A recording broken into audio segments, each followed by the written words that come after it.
And I would like to start with an Apache blessing. May the sun bring you energy by day. May the moon softly restore you by night. May the rain wash away your worries. May the breeze blow new strength into your being. May you walk gently through the world and know its beauty all the days of your life. Let us pray. Father, Mother God, we are grateful to be living in a place and time with so much potential. We are grateful for your constant and loving presence in our lives.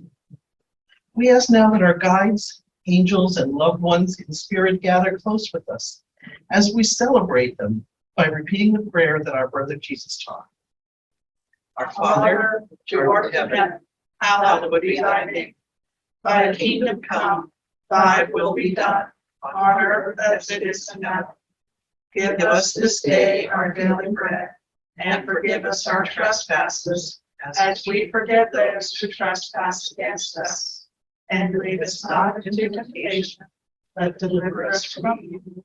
For thine is the kingdom, and the power, and the glory forever. This morning, I'd like to share some great material I've been reading lately and have found inspiring with the hope that you may feel the same.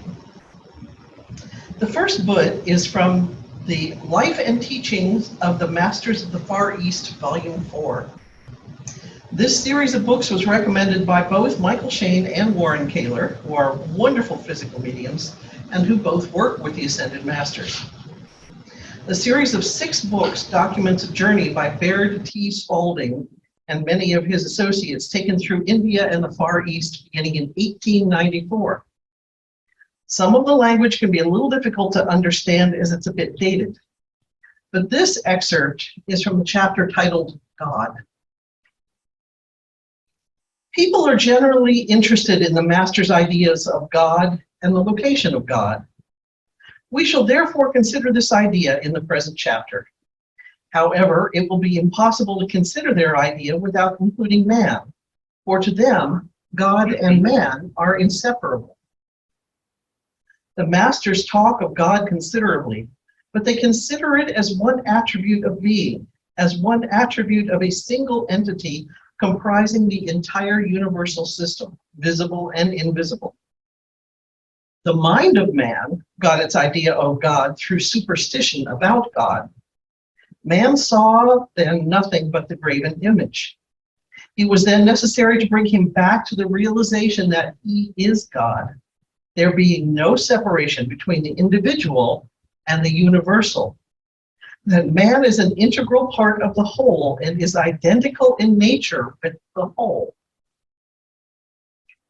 The Masters teach that God is right within man always, just as Jesus Christ taught. That is always the attitude and the thought of the illumined. Man is God. That statement, I am God, is one of the most definite statements that man can use. We have never known the Masters to give instructions in writing, but they do give oral instructions or oral talks. They do not call their talks instructions. They are simply stating facts which are obvious, and they assume that the obvious should be known universally. Therefore, they do not teach, but merely confirm what all men instinctively know and which is universally true. As a guide in individual progress, they suggest reading the Mahabharata, the Vedas, the Upanishads, and the Gita. This reading is suggested as preparation for one who desires to take the real inner work and for concentration. A few verses at a time are best. They never suggest reading a whole book, though. They often read but one sentence in a whole day. The instructions given are the key to our steps toward the accomplishment of individual perception of what God really is, and to really bring the individual into the consciousness of what that means. No man will actually know God until he himself experiences the realization of God within himself. No man knows the things of God except the Spirit of God, which is in him, reveal them. The preparatory work prior to the discovery of the inner or secret doctrine, as it is sometimes called, is the result of training the mind to grasp that which is within the statements, for that is the inner work or the inner doctrine. It's like studying to understand the meaning of the mathematical rule. The thought is that when one has trained himself to gain the knowledge and the inner meanings of the teachings of the Gita or the Bible or any other sacred book, he is then in position to make an inner search of himself to find the meaning of his own inner being. Man is not a physical organism, but that inner self living through a physical organism. The inner work is fighting the self, which is the God self. The statement, I am God, accompanied by the realization of what is truly involved in that, will heal any condition instantly. If you realize it and see nothing but that truth, only that truth can manifest. In treating yourself or another, you see and declare only the eternal unity with God. That light comes forth instantly. For it is the true light, and then we know that unity is in existence within ourselves and within everybody else. It is all accomplished. That is the Christ light, the Christ principle. In the Lord's Prayer, Our Father which art in heaven, was not intended to convey the idea that heaven was elsewhere. Jesus meant what the original Sanskrit intended to convey, the everywhere present inner peace and harmony. That is heaven in its true meaning. The kingdom of heaven is among you. There is an inner meaning in the Lord's Prayer, which cannot be given out except privately and orally. If man understood this inner meaning, he would be in the kingdom of heaven. This involves completely surrendering what we have called the self and accepting the self that is the only reality, which is the spiritual self, for there is no other self. Those who have attained follow this path and enter into that which exalts the whole into spirit. Such an one knows himself as God.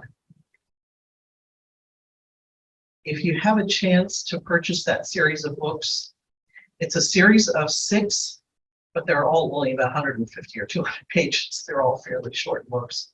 They are mind-blending.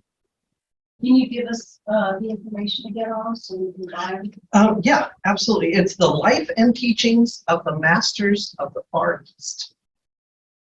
And I'll repeat that at the end if you guys like. Okay. From the Bible itself, we find in John 10:30-34, I and the Father are one. At this, the Jews again picked up stones to stone him. But Jesus responded, I have shown you many good works from the Father. For which of these do you stone me? We are not stoning you for any good works, said the Jews, but for blasphemy, because you, who are a man, declare yourself to be God. Jesus replied, is it not written in your law, I have said you are gods? And from the Bhagavad Gita, my child, because you think you are the body, for a long time you have been bound. Know you are pure awareness. With this knowledge as your sword, cut through your chains and be happy, for you are already free, without action or flaw, luminous and bright. In keeping with this idea, a year or more ago, Reverend Judy shared the title of another book with me. The title was so interesting, I had to go out and purchase the book. The title is, So I'm God, Now What? You can see why I had to go buy it. And I'd like now to share some quotes from it. This is a book of channeled material by a man named Steve Rother, R-O-T-H-E-R, channeling a group of entities that he identifies as the group. Here are the first couple of pages. The question. Many times I've heard the group say that we are actually God and that we all have the same powers of creation as God. My question is simple. What are we supposed to do with that? Okay, so I'm God. Now what? The group replies, such an interesting question. But the truth is we're asking you the very same question. Now what? Let us clarify. When you first began the game, there was only one rule you placed in effect. Free choice in all matters. There were many who said it would never work, and that at least some direction was needed to guide the human experience. But you decided there would be none, and so the game began. For eons of time, the game of free choice was what you would call the underdog of all games. Yet now, all of that has changed, and you are leading the way in evolution. All eyes are upon the inhabitants of Earth as they lead the way in vibrational advancement. You began the game with one intent, to find God.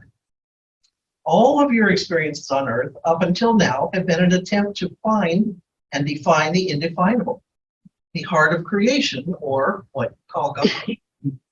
Now you are effectively removing a part of the veil, which will let you see the greatest secret of all time, that you are God. The cosmic joke is on you, dear ones, for what you have been searching for outside of yourself has been inside you all the time. And that brings us back to your question. Now what?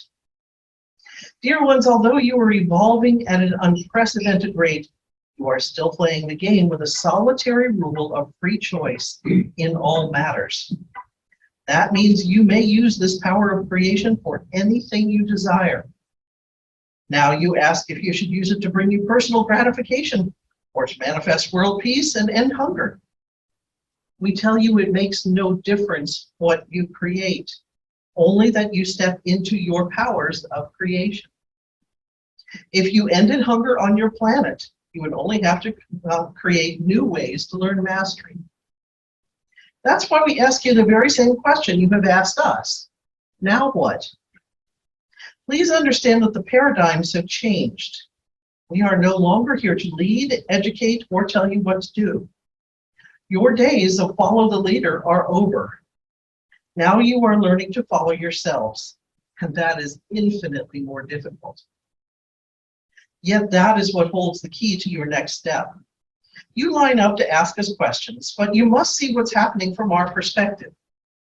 Our greatest task is to help the creators remember that they are creators. Therefore, we tell you we are here not to answer your questions, but to help you remember your questions. In this way, we give you form that you will use to create. There is no longer a grand plan for humanity. You all want to know if you are on your path.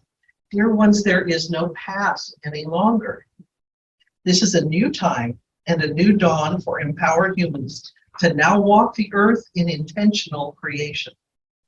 To answer your question, now what, can only be answered with another question. What makes your heart sing, dear ones? I love everything about this, and it rings so true to everything I've been learning and studying and feeling this last few months in particular. These are the things I've been hearing from Spirit and wanting to share. And I'm hoping that maybe another source for the information might give it a bit more credibility than my humble opinion. There is much more in this book I'd like to share, but since I can't read you the whole thing, I'm going to choose the topic we'd all like to hear about: abundance. There is some wonderful information here about that and how it relates to the new earth. My question is, how do I step into the knowledge of the gratitude to receive abundance? The group's answer: such a wonderful question. It is shared by no less than 3/4 of the people in this room and almost 5/6 of the entire planet. So let us tell you about one of the most difficult lessons humans can learn. You are finite. And because of the fact you are finite, you have a beginning and an end. Because of that structure you have put yourself in, because of the fact that you have built the veil so incredibly complete and working so perfectly well, it makes you believe that you, in fact, have a beginning and an end. That is an inbred belief in lack. That tells you you are not a never-ending being, and that when this life is over, you have to give up this body and everything else along with it. That's the normal belief. That translates out into everything you do. And everything you do that expresses infinite energy helps to rejuvenate you. In fact, that will be the essence of the rejuvenation you will see in your physical form. For as the children of crystal vibration come in, they will bring some of these energies with them and very easily help you translate them. And in the meantime, times are changing. In the meantime, each of you sitting here is trying to figure out, how am I going to be a human angel? How am I going to give something to someone who when I cannot even pay my own mortgage? Spirit, help me pay my mortgage. Oh, we love that one. We think that is so humorous. Even more humorous was the time the keeper, who was the man who wrote the book, started channeling the group. He loves to call us and say, well, I've got this group of entities on my shoulder, so I'll ask a question about my own abundance.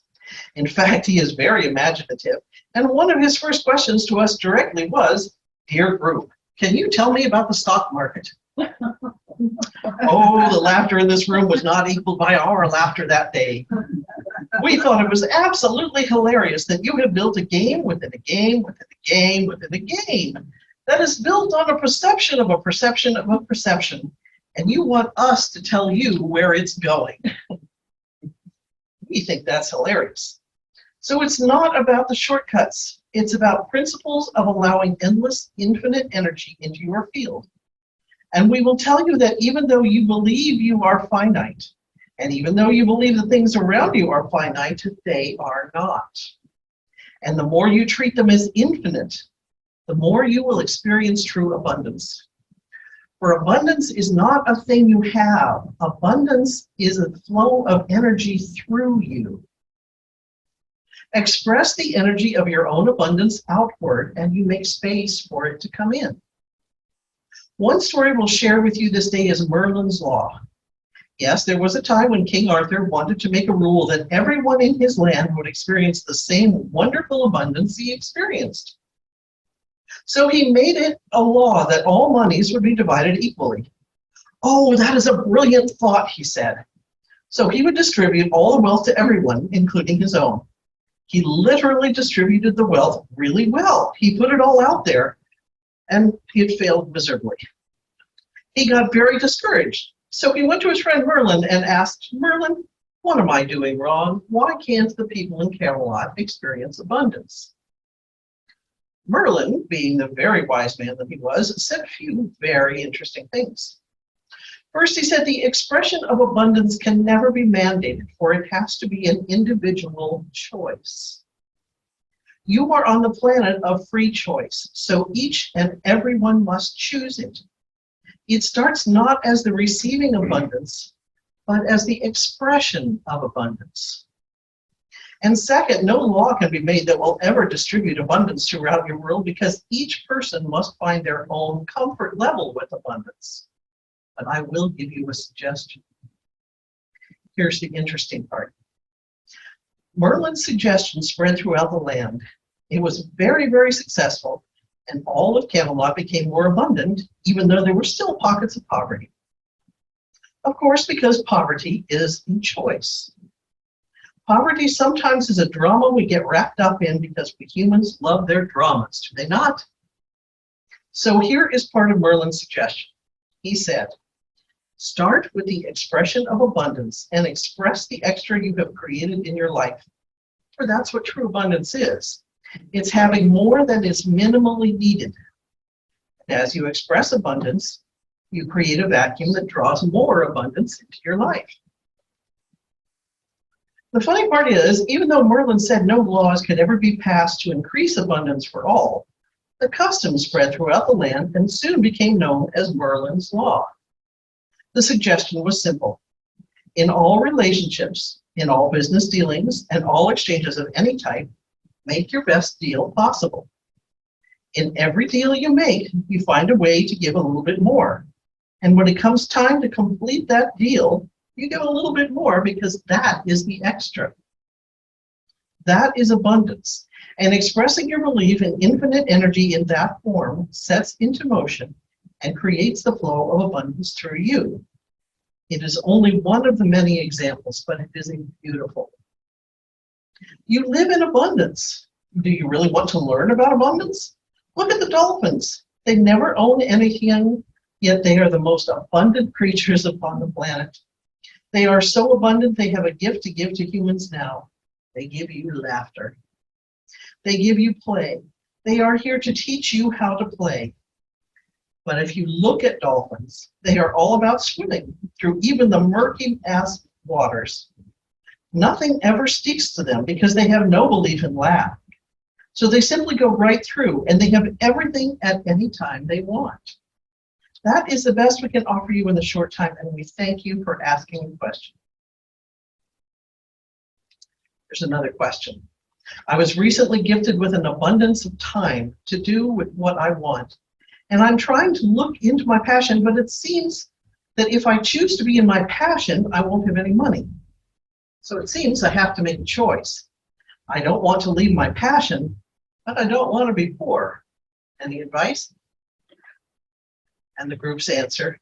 First, we will simply say that in the highest vibrations of the new planet Earth, it is not possible to separate your passion from your abundance. The more passion you experience on a daily basis, the more abundance you will experience. The misdirection of energy lies in the belief that you must release all worldly goods to find spirituality. This is a direct result of the many lifetimes you have spent on your knees with vows of poverty in order to find spirituality. In the lower vibrations of the older times, this was a truth that helped you release your attachment to the worldly goods and find a higher meaning in life.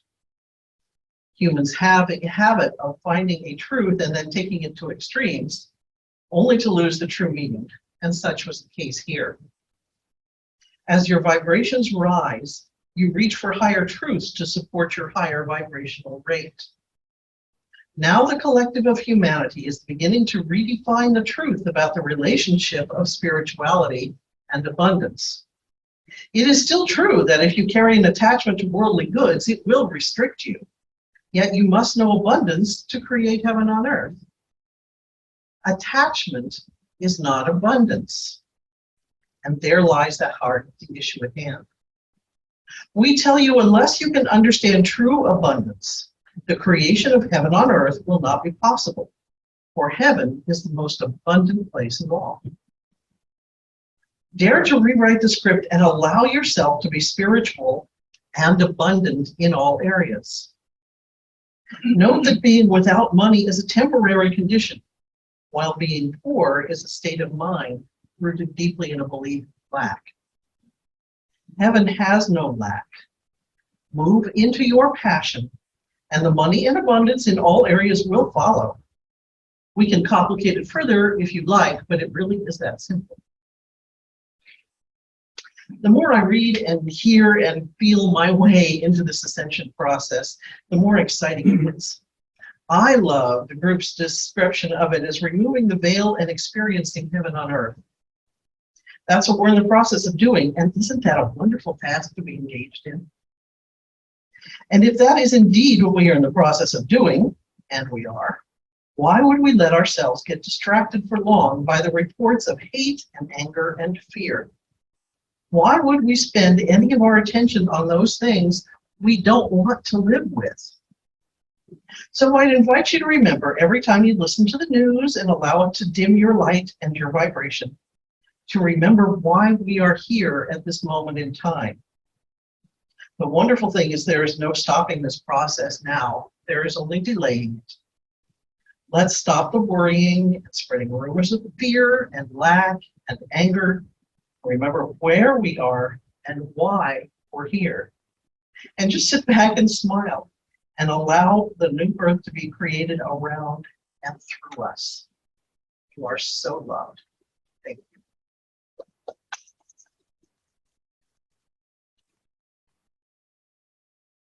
Time for a couple minutes of meditation.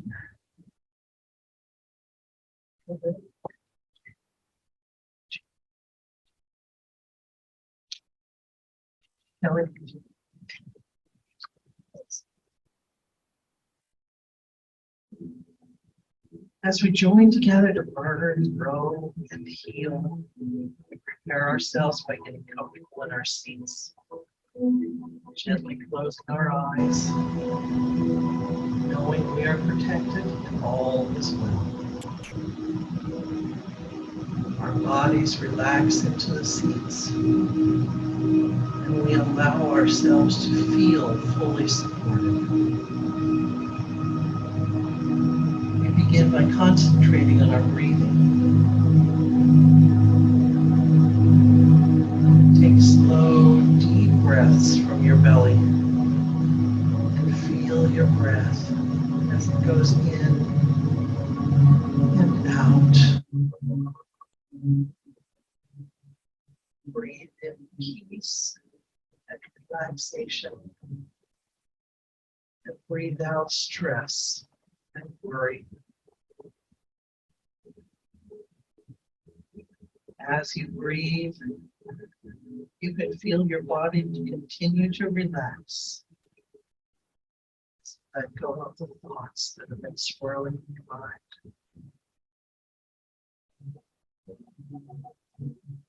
Continue this deep, relaxed breathing as all of your tension is released.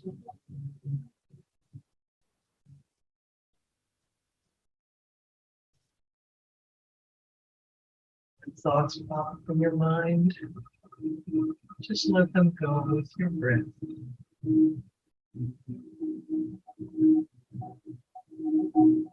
Just let your breath follow its own natural rhythm. Your mind is still lulled into peace, quiet, with the gentle rhythm of your breathing. Feel calm and in harmony.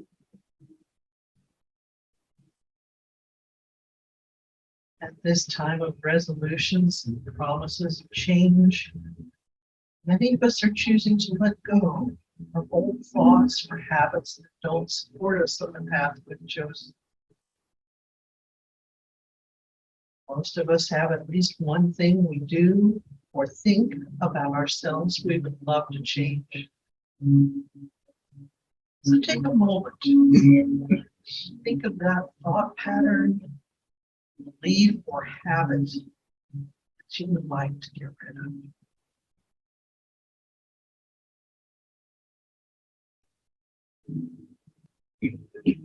Because these things we do or things we think about ourselves are just habits. We now know these thoughts are not the truth about us. They are simply habits. We began doing or thinking these things in the past for many reasons. And we've incorporated these habits into our lives for so long, they feel like part of our identity. So take a deep breath and think back to when you began this habit.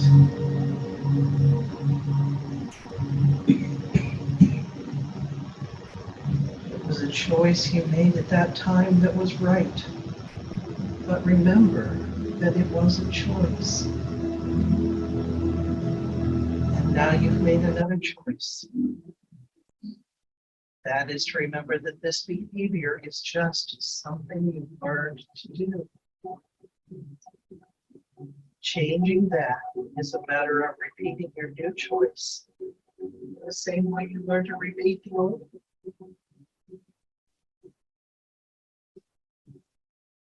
But this time, you know you have help in building this new habit, this new life.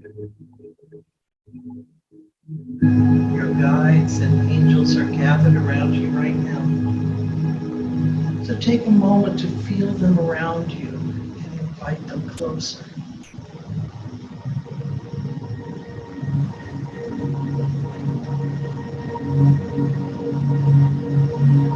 They're offering you a symbol to use as a reminder to help you in this process.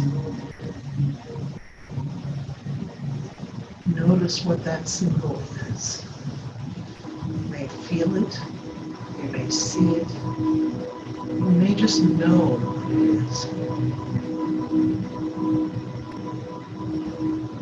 And each time from this moment on, when you feel that old habit is too ingrained in your life to change, your guides will offer you a symbol as a reminder of the new choice.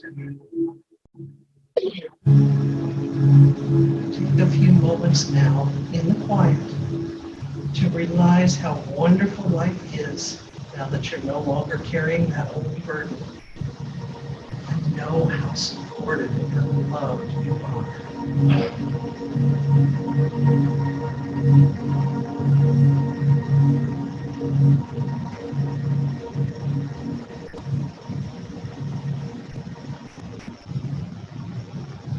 It's time now for you to return with the present of the gift of knowing you can indeed make the changes you want to in your life. You have the tools and you have the help you need. This week, be watching for the symbol you are given and see how many times a day you see it.